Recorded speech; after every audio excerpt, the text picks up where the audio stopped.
Shalom, selamat pagi, salam sejahtera kepada kita semua. Selamat berjumpa kembali dalam Renungan Harian edisi Jumat 11 Juli 2025. Segala syukur bagi Tuhan, oleh kasih-Nya kita boleh diperkenankan. Mari kita tunduk kepala, kita berdoa.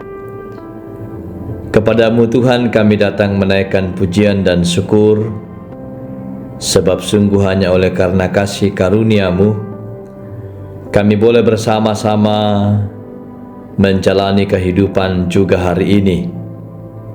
Dan biarlah hidup kami diterangi firman Tuhan, sehingga kami dapat menjadi saksi-saksi Kristus di setiap langkah kehidupan kami. Di dalam nama Tuhan Yesus kami siap mendengarkan sabda firman Tuhan. Amin. Bacaan kita pada hari ini dari kitab Perjanjian Lama, Amos pasal 2 ayatnya yang ke-6 sampai dengan ayatnya yang ke-11.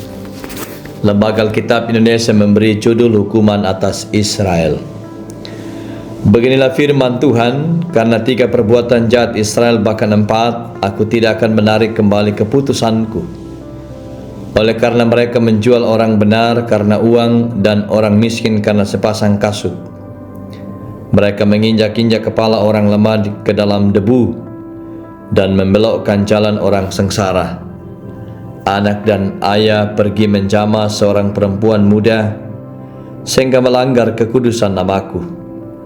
Mereka merebahkan diri di samping setiap mezbah, di atas pakaian gadaian orang, dan minum anggur orang-orang yang kena denda di rumah Allah mereka.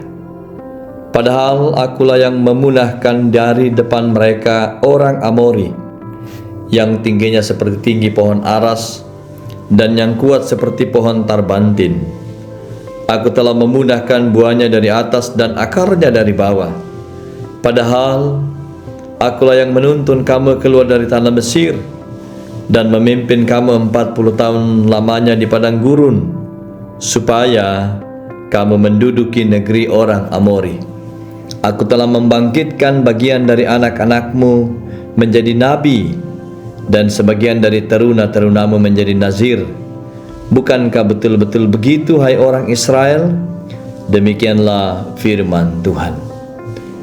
Sedemikian jauh firman Allah yang telah kita baca dan hendak kita renungkan. Berbahagialah setiap orang yang mendengar firman dan melakukannya dalam sepanjang hidup kita. Tema perenungan kita pada hari ini, padahal moi mangkamo. Tentu saudara-saudara, ibu bapa yang kekasih dalam Tuhan, kata padahal tidak asing lagi bagi kita semua. Dalam Kamus Besar Bahasa Indonesia, kata padahal adalah kata penghubung yang berfungsi untuk menunjukkan pertentangan antara bagian-bagian yang dirangkaikan. Contoh, Yomel menyakiti hati Sari, padahal Sari sangat mencintai Yomel. Kata penghubung padahal dalam contoh kalimat itu hendak menunjukkan pertentangan antara sikap Yomel yang menyakiti dengan sikap Sari yang mencintai. Karena itu ibu bapa, saudara-saudara, menjadi jelas bahwa kata padahal menerangkan sebuah pertentangan. Kata ini juga saudara-saudara digunakan dalam perikop pembacaan kita. Ini diungkapkan berulang sehingga hendak menegaskan penekanan. Lalu apa yang dipertentangkan dalam bacaan ini sehingga menggunakan kata padahal? Kita lihat ibu bapa, saudara-saudara, sikap bangsa Israel yang menyakiti Tuhan, sedangkan sikap Tuhan yang mengasihi dan menuntun bangsa Israel. Pada bagian pertama di mana ayat 6 sampai dengan 8 menerangkan akan sikap umat Tuhan yang jahat. Mereka menindas orang miskin, menginjak-injak orang yang lemah. Mereka melakukan ketidakadilan. Mereka terbawa hawa nafsu yang melanggar kekudusan, mabuk-mabukan, serta merampas milik orang lain. perbuatan-perbuatan yang jahat di mata Tuhan, sikap yang sangat bertentangan dengan sikap Tuhan yang telah dinyatakan kepada mereka. Pada bagian yang kedua ayat 9-11 digambarkan bagaimana kasih Tuhan yang mengalahkan para musuh. Kasih Tuhan yang menuntun mereka keluar dari tanah Mesir. Namun kasih Tuhan itu tidak mereka respon dengan sikap yang sejalan. Mereka justru melakukan sikap yang bertentangan. Padahal Allah telah mengasihi mereka. Ibu bapak, saudara-saudara, Tuhan Yesus Kristus telah menyatakan kasih-Nya kepada kita semua. Pengorbanan melalui kematian di atas kayu salib, jalan penderitaan, juga peristiwa kebangkitan yang mengalahkan maut adalah karya Allah yang sungguh menjadi anugerah keselamatan bagi kehidupan saya dan saudara-saudara. Kemurahan Tuhan nyata, kasih setia Tuhan nyata, dan itu membuat kita boleh menikmati seluruh kehidupan. Lalu bagaimana respon kita sebagai umat Allah? Karena itu saudara-saudara, apakah kita mau sejalan dengan kasih-Nya atau justru bertentangan dengan melakukan kejahatan? Kita semua pada kesempatan hari ini diajak untuk hidup dalam cinta kasih Tuhan, bukan sebaliknya melakukan kejahatan.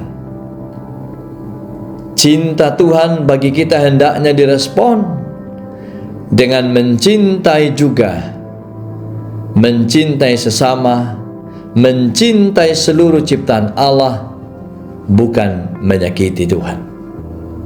Mari saudara-saudara, kita sungguh-sungguh mewujudkan kasih Allah itu pada seluruh kehidupan kita, sehingga dengan demikian kita sedang mewartakan kabar kesukaan pada dunia ini, bahwa di dalam Dia kita menerima kehidupan.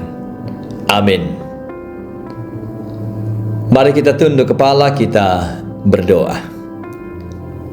Pujian dan syukur kami naikkan kepadamu Tuhan, Bapa yang sungguh telah mengasihi kami, menebus kami dari jurang kebinasan karena dosa. Sungguh Engkau telah melayakkan kami Tuhan, sehingga kami menjadi anak-anak tebusan-Mu. Oleh karena itu Bapa di sorga, kuasai kami dengan kuasa Roh Kudus, sertai kami di dalam perjalanan hidup kami melalui keluarga pribadi, persekutuan. Kami selalu menyatakan cinta kasih Allah, dan hidup kami tidak bertentangan dengan cinta kasih Allah. Sertai kami dalam seluruh aktivitas kami. Berkati seluruh pengharapan-pengharapan kami. Kiranya damai sejahtera Allah yang melampaui segala akal itu memelihara kehidupan kami hari ini kekal sampai selama-lamanya. Di dalam nama Tuhan Yesus kami berdoa. Amin. Demikian saudara-saudara renungan harian kita pada hari ini, edisi Jumat 11 Juli 2025 dari Pusat Pelayanan Gereja Teraja Jemaat Satria Kasih. Kami menyapa kita semua dengan ucapan selamat menikmati kehidupan. Damai sejahtera Kristus menyertai, dan laluilah dan awalilah serta jalanilah hidup di dalam takut Tuhan. Shalom, selamat beraktivitas, Tuhan dimuliakan.